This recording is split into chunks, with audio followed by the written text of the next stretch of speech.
Nina and Nora had always been inseparable. Twin sisters, they shared everything. Secrets, clothes, even the strange sense of knowing what the other was feeling at any given moment. Growing up, their bond had been their armor against the world. No one could tell them apart. The only thing distinguishing them was their personalities. Nina was cautious, the worrier, while Nora was the adventurous one, the daredevil. Tonight, though, Nina couldn't shake the feeling that something was off. They were on one of the last subway trains of the night, heading back home after a late dinner in the city. It was a plan Nora had insisted on, dismissing Nina's reluctance to stay out so late.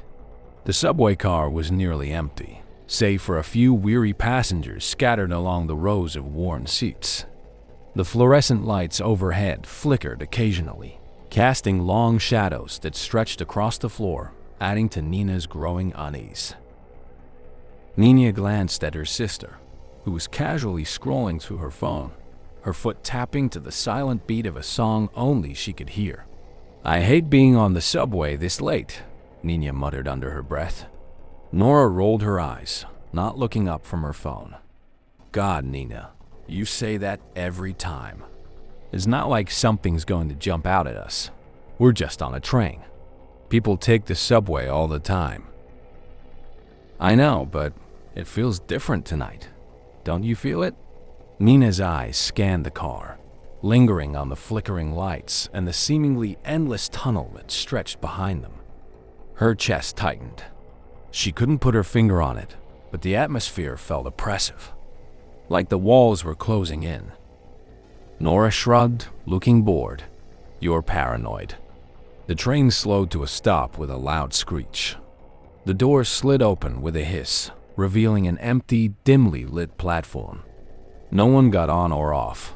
The air that rushed in from the tunnel was cold, unnaturally cold, and carried with it a faint metallic scent that made Nina's stomach twist. "Weird," Nora muttered, finally glancing up. She furrowed her brow but then shrugged it off. "Probably just the end of the line or something." The doors stayed open longer than usual, the seconds ticking by in an eerie, stretched-out silence.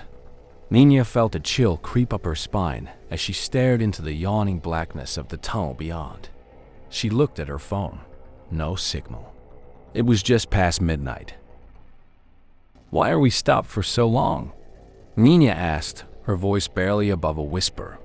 Nora put her phone down, her earlier nonchalance slipping away as she leaned forward, peering down the length of the train.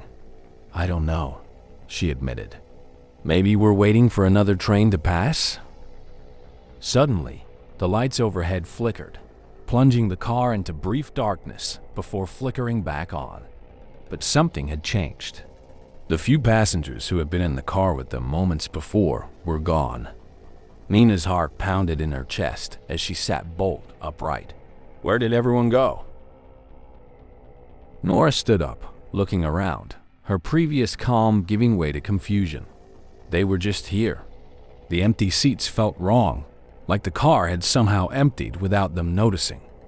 The hairs on the back of Nina's neck stood on end, her mind racing to make sense of what was happening.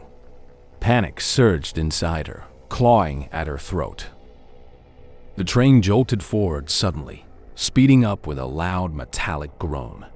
The motion threw Nina against the seat, her grip tightening around the armrest. Nora stumbled but caught herself on the pole near the door. "Something's wrong," Nina gasped. "We need to get off, now." But the train didn't stop. It kept hurtling forward, faster than it should have, the tunnel walls blurring as they whipped past. The cold air inside the car grew sharper, stinging their skin as the temperature dropped. Then, out of the corner of her eye, Nina saw it. A figure. At the far end of the car, standing unnervingly still in the aisle, was a tall, shadowy figure. Its features were obscured by the dim lighting, but the outline was unmistakable, a long, dark coat, and a face shrouded in shadows. Nina's breath caught in her throat. "Honora, do you see that?" Nora turned slowly, her face paling. What the hell? The figure didn't move. It just stood there, watching them, or at least, that's what it felt like. The way its head was tilted ever so slightly toward them, the way the air in the car seemed to freeze around it. Is that a person? Nora's voice was barely audible, the usual bravado gone. Nina shook her head, unable to tear her eyes away from the figure. I don't know. Without warning, the lights flickered again, plunging them into darkness for what felt like an eternity. When the lights returned, the figure was closer, several rows closer. Nina screamed, backing up against the door. What the hell is that? It's not real, Nora said, but her voice trembled. It can't be real. This has to be some kind of prank. But Nina knew it wasn't. The figure was wrong in every way. The way it moved, if you could call it movement, was unnatural, more like a glide, its feet never touching the ground. The cold radiating from it was suffocating, pressing down on them like an unseen force. The sisters rushed toward the emergency door between cars, but when they tried to pry it open, the handle wouldn't budge. Nina yanked at it with all her strength, her hands trembling, but it felt as though the door had been welded shut. It's locked. Nina cried, her voice rising in panic. Nora banged on the door, shouting, "Come on, open!" The figure was halfway down the car now, its head tilting ever so slightly as though observing them. The lights flickered again, and this time, the entire car groaned under the strain. The train was going too fast, faster than any subway train should be able to go. Why is this? Nina whimpered, her voice cracking. Why is this happening? Nora's eyes were wide with fear, her bravado shattered. I don't know. We need to get out of here now. The figure was closer. Its pale, featureless face came into focus. No eyes, no nose.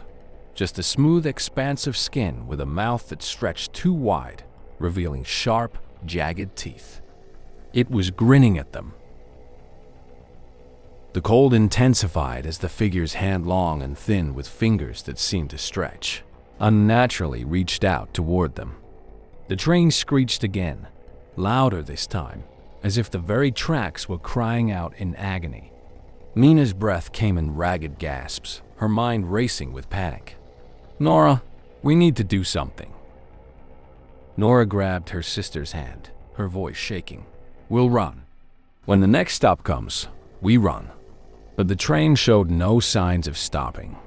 The stations blurred past them in the window, indistinct and ghostly. They were speeding towards something they couldn't escape. The figure was only a few feet away now. Its grin widened, and its hollow eyes, black and endless, seemed to bore into Nina's soul. Suddenly, the train slammed to a stop. The force threw them both to the ground. The lights flickered once more and then died completely, plunging the car into total darkness. Nina scrambled to her feet, her heart hammering in her chest. She felt Nora's hand in hers, cold and trembling. Nora, where are you? I'm right here, Nora's voice whispered beside her, but it was different, fainter, distant. Nina reached down, her fingers brushing against her sister's arm, but something was wrong. The skin was cold, too cold. And then she felt it. That smile pressed against her cheek, too close for comfort. Nina's blood turned to ice as a voice, Nora's voice but twisted, whispered in her ear, "You're next." The lights flickered back on, revealing the train, now empty except for Nina. And the door at the far end of the car slowly creaked open, leading into an endless, dark tunnel.